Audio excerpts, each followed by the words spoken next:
অগ্নির অর্থ হল যা সর্বদা ঊর্ধ্বমুখী। আগুনের শিখা সবসময় উপর দিক মুখ করে থাকে।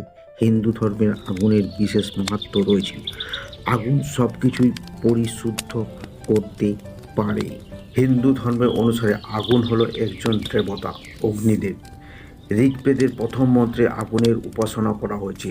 ওম অগ্নি মিল পুরোহিতে যজ্ঞাসায় দেবমৃত বিজয়ম। ঋগ্বেদের প্রথম অধ্যায় 9টি শ্লোক অগ্নির উদ্দেশ্যে নিবেদিত। ঋগ্বেদের সকল মণ্ডল আগুনের উপাসনা করা হয়েছে।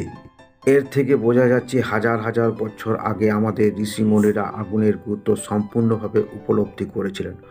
অগ্নিকে আগ্রহিণী অর্থাৎ প্রথম হিসাবে ব্যাখ্যা করা হয়েছে। হিন্দু ধর্মে যে অষ্টবসু অর্থাৎ 8 দেবতার কথা বলা আছে তার মধ্যে প্রথম হলেন অগ্নি। আগুন সবসময় ঊর্ধ্বগান, সেই কারণে মৃতদেহ আগুনে দাহ করা হয় এবং যজ্ঞ হোক বা আরতি, কোনো শুভ কাজে আগুন ছাড়া সম্পূর্ণ হয় না।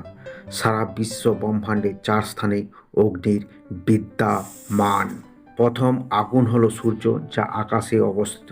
দ্বিতীয় আগুন হলো বিদ্যুৎ, যা মহাশূন্যে অবস্থিত। তৃতীয় আগুন হলো সাধারণ আগুন, যা মর্তে অবস্থিত, এবং চতুর্থ আগুন হলো অগ্নিপাত, যা পাতালে অবস্থিত। আগুনের নানা রূপ, তবে তার মধ্যে 5টি রূপ সব থেকে বিখ্যাত। জেনে নিন আগুনের এই 5টি রূপ সম্পর্কে। যজ্ঞাগ্নি অর্থাৎ যজ্ঞের আগুন।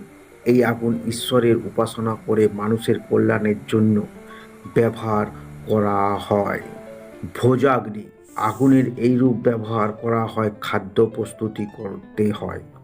অনেক বাড়িতে আগুনকে খাদ্য দেওয়ার জন্য কৃতজ্ঞ জানাতে খাবারের প্রথম টুকরো আগুনে নিক্ষেপ করার নীতি প্রচলিত আছে। জঠরাগ্নি, আগুনের এই রূপ মানুষের কাজ করার জন্য উৎসাহ দেয়। দেবগ্নি, এই আগুন অশুভকে নাশ করে এবং কোনো কিছু শুভ সূচনা করে।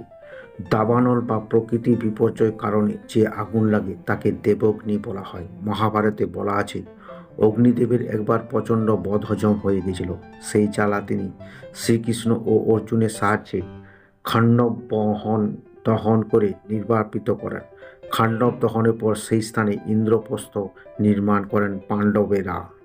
পঞ্চরূপে আগুন মানব শরীরকে মৃত্যুর পর দাহ করে পঞ্চভূত মিলিয়ে দেয়। একবার অগ্নির প্ররোচনায় পুলোমা নামে এক রাক্ষস সন্ন্যাসী ভূগুরুর স্ত্রীকে অপহরণ করেন। ভূগুরুর অভিশাপে অগ্নি সর্বগ্রাসী হয়ে যায়। কেউ অন্যায় করলে তাকে শাস্তি দেওয়ার অধিকার রয়েছে অগ্নির। অগ্নিদেব তাই দণ্ডাধীশ নামেও পরিচিত। ঋগ্বেদ অনুসারে অগ্নির পিতা শক্তি। অনেক জায়গায় অবশ্যই বলা হয়েছে যে তিনি ঈশ্বরের মুখ থেকে সৃষ্টি হয়েছে। তার স্ত্রী হলেন ঋষি কাশ্যপের কন্যা স্নেহা। তার 3 পুত্র পাবমান ও সূচি। ঋগ্বেদের অনুসারে মানুষ ও ভগবানের মধ্যে বার্তাবাহকের কাজ করেন অগ্নি। তিনি হলেন যজ্ঞের রাজা। অগ্নি ছাড়া কোনো ধর্মীয় কাজ সম্পূর্ণ হয় না।